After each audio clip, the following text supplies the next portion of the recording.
Happy Monday, all you mentees. This is the Uncanny Omar, and today, join me for my advanced overview of the New Mutants Omnibus Volume 2 from Marvel Comics. So, please stay tuned. Before getting started, a huge thank you to David Gabriel and the folks at Marvel for sending us an advanced copy of this omnibus. And this is where it gets tricky because of the distribution centers. What we're looking at here is the direct market cover. This is the one by the phenomenal Arthur Adams. On the left-hand side is the standard edition cover by the legendary Barry Windsor-Smith. Here's the other difference. Is that the standard edition cover comes out on February 15th. This cover to the right comes out on March 8th. The other difference, highlighting that a little bit closer, is the spine. The spine on the standard edition features Warlock with Doug Ramsey, his buddy. This is when they merge, becomes a robot for him. And then the image on the direct market cover is that of Magic. I think that one is drawn by Rick Leonardi. But those are the three big differences. The cover, the spine, and the release date of both of these books. So if you're wanting the direct market cover by Arthur Adams, then you'll have to wait till March 8th. But if you don't care about the covers, or you love Barry Windsor-Smith's cover, then that comes out on February 15th. Now, let's take a closer look at this book. So here's the image from New Mutants Special number 2. I've always been a big fan of that particular little mini event that crosses over into the Uncanny X-Men Annual number 9, which is also collected in here. But it features our New Mutant characters, drawn by Arthur Adams, who does the internal artwork. And we saw the spine with Magic right there, who plays an important role in this.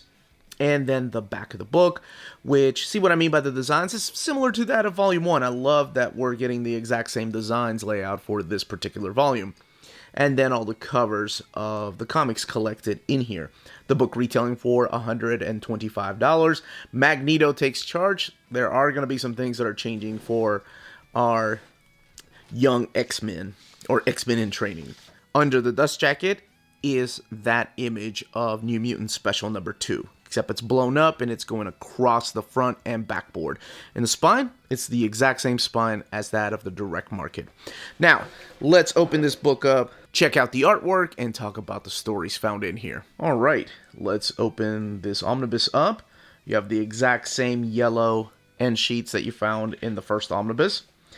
The New Mutants with their awesome outfits. I've always been a big fan of those outfits. They didn't get to wear that often. But these are the ones designed by Arthur Adams. This is from Uncanny X-Men Annual number 10. Here's an image of Rick Leonardi of Magic and Magneto. This is his good guy Magneto outfit, long before he became a good guy, and long before he became a good guy, and long before he became a good guy before that. Yeah, I know. He flips and flops around being a good guy and a villain.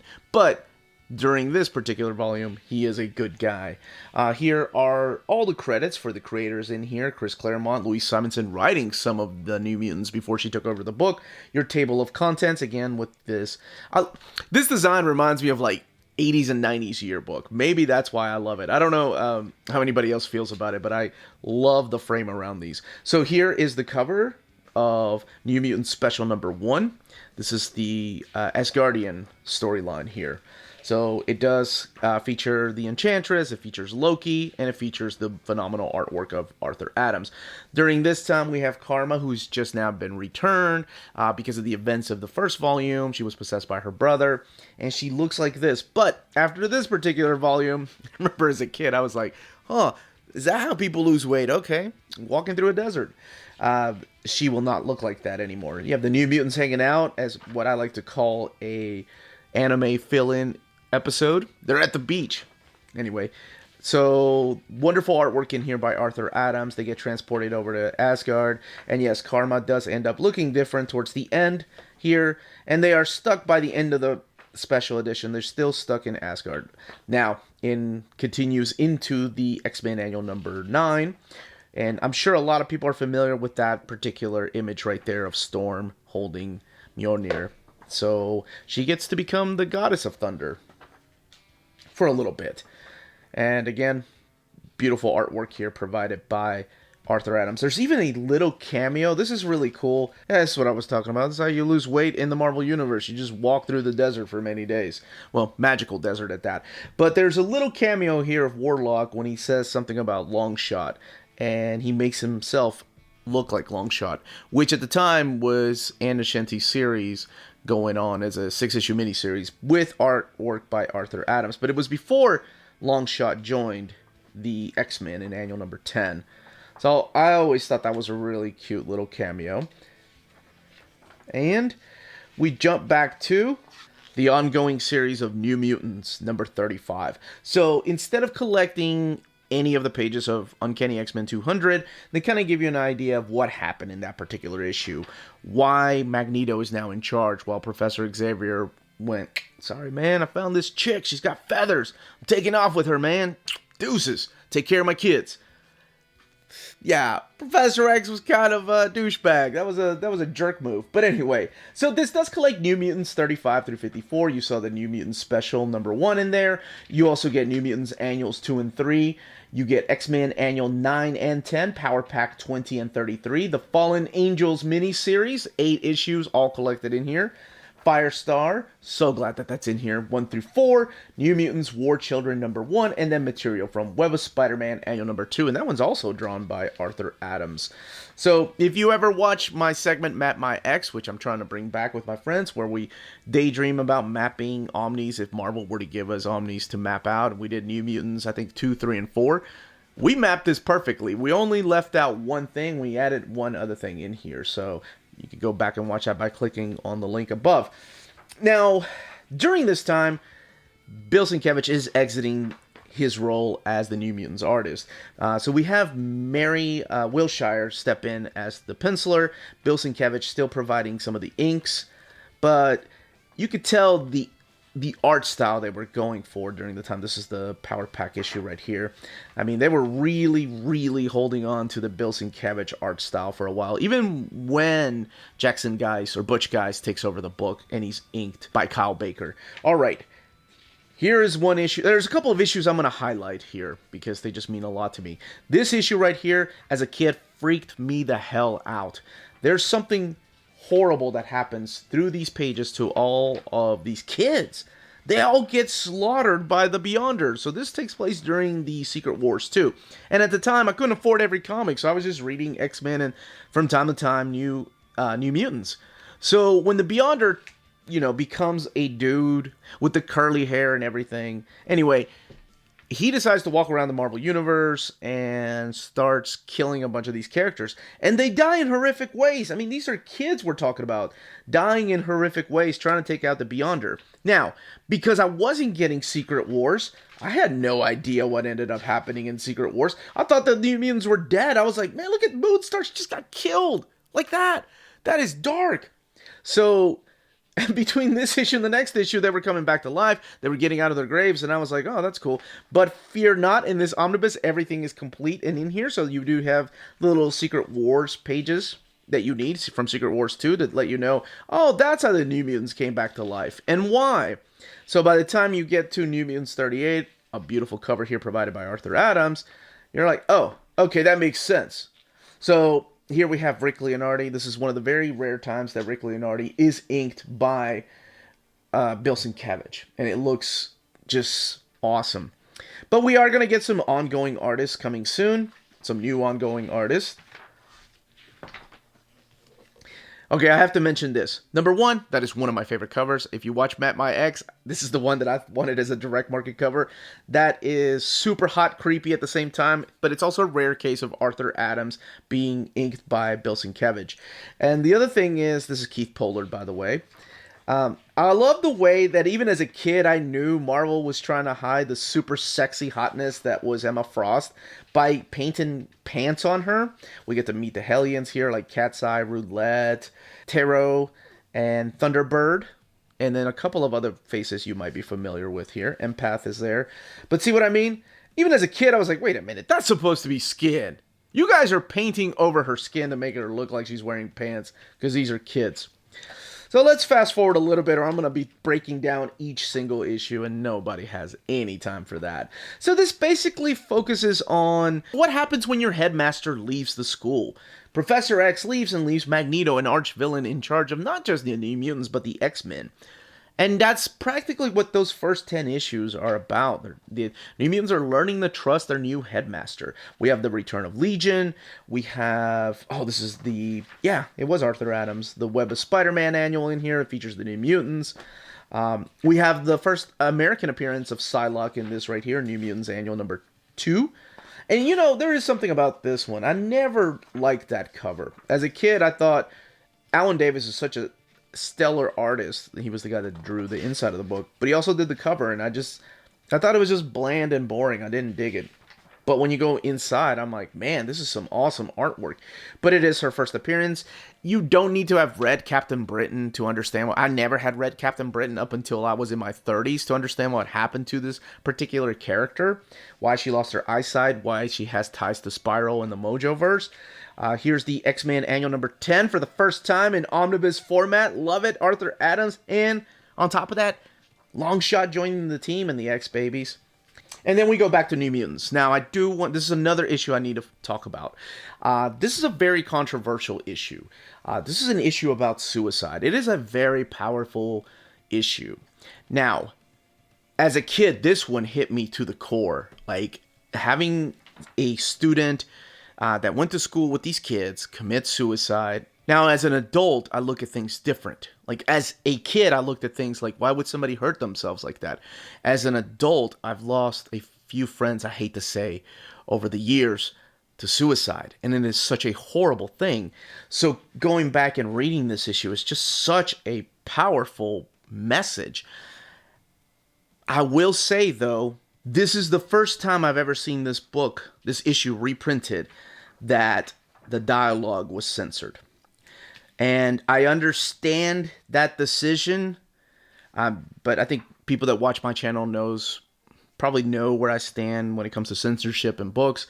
But I did want to point out that the dialogue had been censored. Now, that dialogue is very derogatory of different races and different sexual orientation. And like I said, I understand the decision. But the point that Kitty Pryde was trying to make was very much like the point in God Loves, Man Kills. And I'm not here to stand on a pedestal and talk about the importance of words. They are very horrible words. Words I've been called in the past, so they can kind of give you an idea of what we're talking about. Even censoring out, you can probably make out exactly what she was saying. She was trying to get a point across about the power of words. And I thought that message as a kid, it really hit me. Now, this, like I mentioned, this is the first time I've ever seen it censored. Words are just blacked out. Because in New Mutants, I think Classic number 6, they're all still intact. And of course, in the single issue. I don't know how they are digitally, because you all know me, I love physical. But I did want to point that out to let people know how it's handled in this particular collection. Now, we also get this, I love this story. It's like a 3 or 4 issue time travel story. So after there's a big breakout in Limbo, and of course it is focused on magic. You get a little Mutant Massacre tie-in right here, just one issue, but you do get Jackson Guy stepping in as the ongoing artist, and then Kyle Baker, like I said, providing the inks. And earlier on, you see a little bit looking like Bill Sienkiewicz, but you get, like I mentioned, this whole rebellion in Limbo, and then the New Mutants get to travel through time. And those cool costumes that you saw in that one annual, you get to see them again, pop in and out through here. Here's the 50th issue right here, with that Rick Leonardi on the cover, featuring Magic. Magus comes back, which is Warlock's father, goes through here. As a matter of fact, he's part of the reason why they go through time. And you have, this is such a cute issue. I like this issue as a kid. This is Warlock versus the Impossible Man. And there is something how Warlock ends up winning, because Warlock can change shape, much like the Impossible Man. I love the way that he ends up beating the Impossible Man. I thought that was a cute way to do it. And again, more magic-centric issues. If they go with a volume 3, like, the third volume is going to be very magic-centric. If you've read it and leading up to Inferno. But here is where Fallen Angels is collected. So this is the 8-issue miniseries that I never hear anyone really want collected, but as a completist, I have to have it, so I'm glad they included it in here.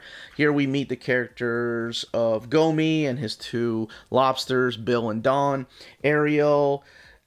Yeah, you could probably tell why this series is so forgotten. Moon Boy joins. Hey, Siren and Multiple Man join, but pretty much it's just Sunspot and Warlock leaving the New Mutants because he was angry. This is written by Joe Duffy.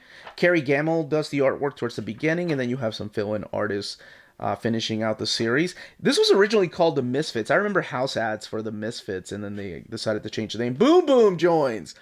So I remember reading X Factor at the time. She just disappears into a room, and it says, go and read Fallen Angels to find out what happens to Boom Boom. And I was really upset because I wanted to know what happened to Boom Boom, and I didn't know that I had to go and read something else. So, there's Bill and Dawn. Then we come back to New Mutants. So here's New Mutants number 53, where Doug and Warlock join again. So they've been doing that for a while, off and on. They've become really good friends. So the team is still Magma, it's still Wolfsbane, Cannonball, Sunspot, Warlock, until they get up and leave, of course, like I said. But that's just for a little while. Moonstar, Karma does end up leaving, but most of them stick around for a while. But the team in the third volume are going to go through a huge shakeup. And then we have the Firestar miniseries in here. This is also drawn by Mary Wilshire and written by Tom DeFalco. And it talks about how, Emma Frost tries to recruit Angelica here, Firestar, to join the Hellions. Now, this is really cool, and I'm glad they did this. I don't think they do this very often, but this is a book that was written and drawn. So Chris Claremont wrote it, Bill Sienkiewicz rejoining forces to tell a story in 2019 about the New Mutants. But it took place during this time of New Mutants, so it makes sense to print it here. And I thought, oh man, now see, that's what I like. For completeness sake, I'm glad that that's included in here. You get a little bit of the behind the scenes back here. Yeah, that's what I was calling Life Ain't Easy for the Misfits. And that's the first picture that they released as a house ad. Some Marvel Age ads in here. Some handbook guide to the Marvel Universe back here. With some beautiful Colleen Doran artwork. I do remember the way she drew Ariel made me jealous. I wish she had drawn the Fallen Angel series. Let me see if I can find that picture. Here's all the Hellions like Roulette, Tarot, Thunderbird 3 or 2, Empath, Cat's Eye, and Jetstream. Later on, you get Beefcake, and oh man, what was that guy's name? Bevatron? Woo! What's up, White Queen? What's up, Emma? And Legion. Legion does come back. I'm sure you saw a couple of... There, that beautiful Colleen Doran artwork. Man, that is gorgeous. She's so great. Okay, not a big fan of her Devil Dinosaur, but I still like her. Everything else she's done great. Then we have some pinups here featuring our New Mutants from different issues. That is a gorgeous piece by Mary Wilshire. I had never seen that up until the day that I opened up this omnibus. And this is the introduction from the Chris Claremont hardcover collection from Marvel Limited X-Men. The house ad I was talking about, the Misfits, coming in 1983, and then they changed it, I think. No, 1986 and then 1987. There's Firestar. And then you get some original artwork in here. Most of them are done in thumbnail size, but being Arthur Adams, I really wish they had been all splash pages. But I get it, the book is huge. I mean, we're talking 1,240 pages, but you all know I love them. Thicker than a Snicker, baby. Look at that. Character designs by Arthur Adams. Beautiful. And then you get the covers here, which are modernized colors for the classics, like Classic 6, Classic 7 right here, the back of Classic 7. And I know some people don't like modernized colors. This is really interesting because this is the digest size, the smaller size books. And then this is the trade paperback that came out a couple years ago. Now, as far as the binding, it is sewn binding. This is what the eye looks like. It's a big eye. So the book lays over rather well. That's Kevin Nolan. I love his covers. But I remember really digging his art as a kid. I didn't even get to talk about that. But then again, if I had talked about every issue, we'd be here for a couple of hours. The book lays over really nice. I didn't have a single issue with the splash pages, the way they're done. This is printed by the iMac printer. So the only thing I was going to say is that the paper quality is a little bit thinner than the Donnelly printer. I know that doesn't bother some people, but I do like to point out everything from the book. And that, as they say, is that. If you're interested in purchasing this book, don't forget to check out our sponsor, cheapgraphicnovels.com, your online home for brand new graphic novels and collected editions up to 50% off cover price. They pride themselves on packaging your books so they arrive safely in an excellent condition, as well as prompt and helpful service. Check out the bargain deals for up to 90% off cover price. CGN is excited to announce that they are now taking pre-orders. They're making it easier for you to ensure that you don't miss out on the hottest releases. CGN is currently running a special promotion for you Minties. If you're a first-time customer, let them know that you were referred by near mint condition at the checkout, and you'll receive a credit for free shipping on your next order. This promotion is valid for U.S. customers only. Cheap Graphic Novels, your source for the hottest books with the kind of deep discount and quality shipping and customer service that will keep you coming back for more. And that was the content, the page count, and build of this omnibus. Let me know in the comments down below if you're picking this up, if you've never read any of these stories, if you own the New Mutants Classics, or if you're going to get the Epic collections as they come out, if you've read the single issues, or if this is an era of X-Men related comics that you never got to read. If you have any more questions, leave your questions below. Please don't forget to smash that like button, subscribe if you haven't subscribed yet, ring that bell for notifications. All of that helps with our YouTube algorithm and our channel keep growing. And more importantly, all of you out there, stay healthy and stay safe. Much love.